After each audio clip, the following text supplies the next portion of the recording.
Alright, so I think we're ready to do the big move again. To put the engine back in the car. Got the engine installed all the way. You know, gap's closed, transmission's mated. Changed out the headers. Put power steering in the torsion bar, whatever that's called on there. Forget, brain fart. It's all rigged up. This is how I do that, in case you missed it the first time. I had noticed I had to lift this up and put it back down a couple times to get underneath of it in order to, you know, take some bolts off to get the engine off. So it's not in line with the car anymore. And I don't know if that's because of what I was doing or not. It might be while I was pulling out the car that it shifted. But this engine isn't in the center of the door anyways. So I'm going to move it back and try to center it up as best as I can, because it's going to be a little difficult getting this car back in here. And this is on a slight downhill towards us. So I'm kind of concerned about it rolling away from me. My plan is to hook the tractor onto the back of the car again and control it in here. If it starts to roll, it'll be attached to the tractor and it won't roll all the way through the back wall. What else? Oh, I did what I said I was going to do with this other catalytic converter for now, just to get it running and back on the road.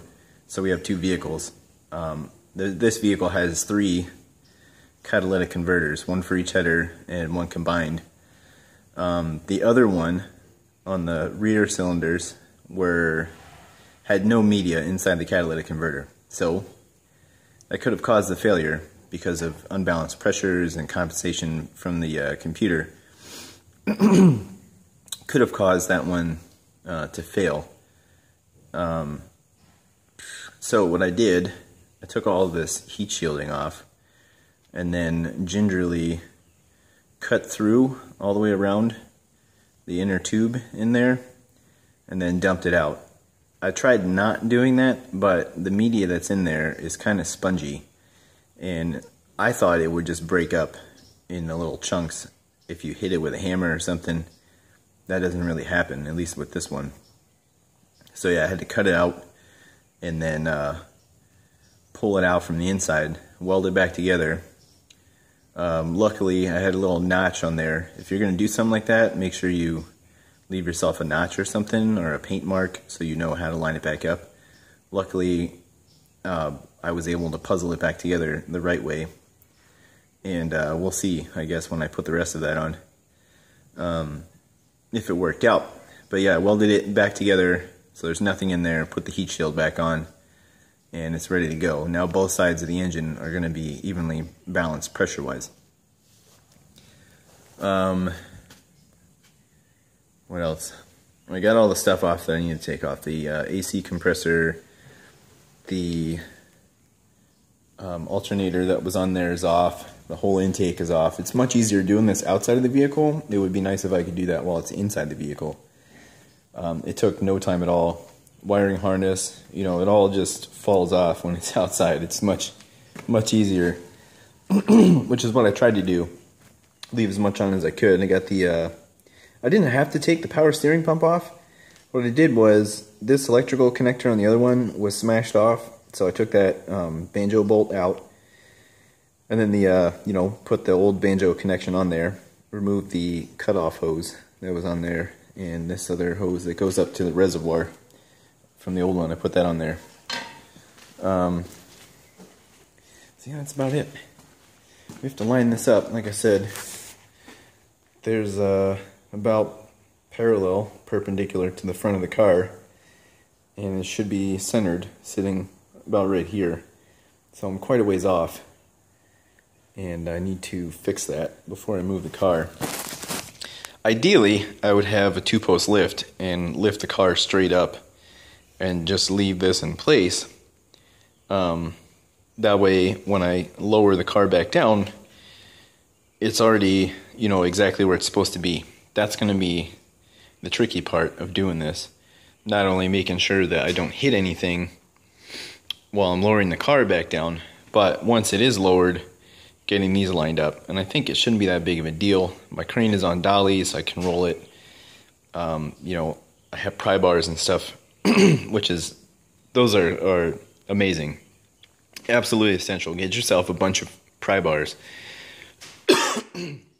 Getting the engine to mate with the transmission, and vice versa, pulling them apart, I needed those pry bars. Absolutely essential. And you're not going to like pry on it to smash it into place, but sometimes, you know, like one little thing is caught here and there, or it just needs a little nudge in this direction, you know, to advance it into or out of the hole. Those kinds of things. When you take this engine off, the transmission wants to sag. If I would have known that taking it off, I would have done what I did to put it on.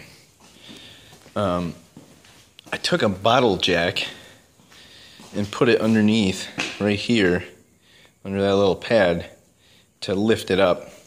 Now that's going to lift it like this, but it did help. Once it was lifted like that, from the other side I got the pry bar and leveled it out, and then the engine basically came in nice and easy.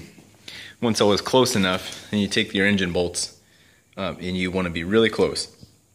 You're not going to be drawing the engine in with the engine bolts.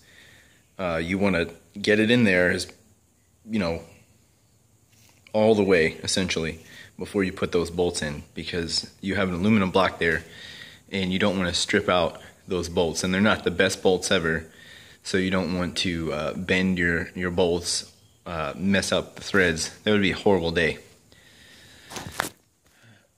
So I think that's about it. I'll probably do another video as I'm moving the car, you know, the putting it back on process. Right now I'm still in the setting up phase of this whole thing. So that's what I'm doing. Hope you guys found this video informative. Hope you guys have an outstanding day. Don't forget to like, share, and/or subscribe. I'm out.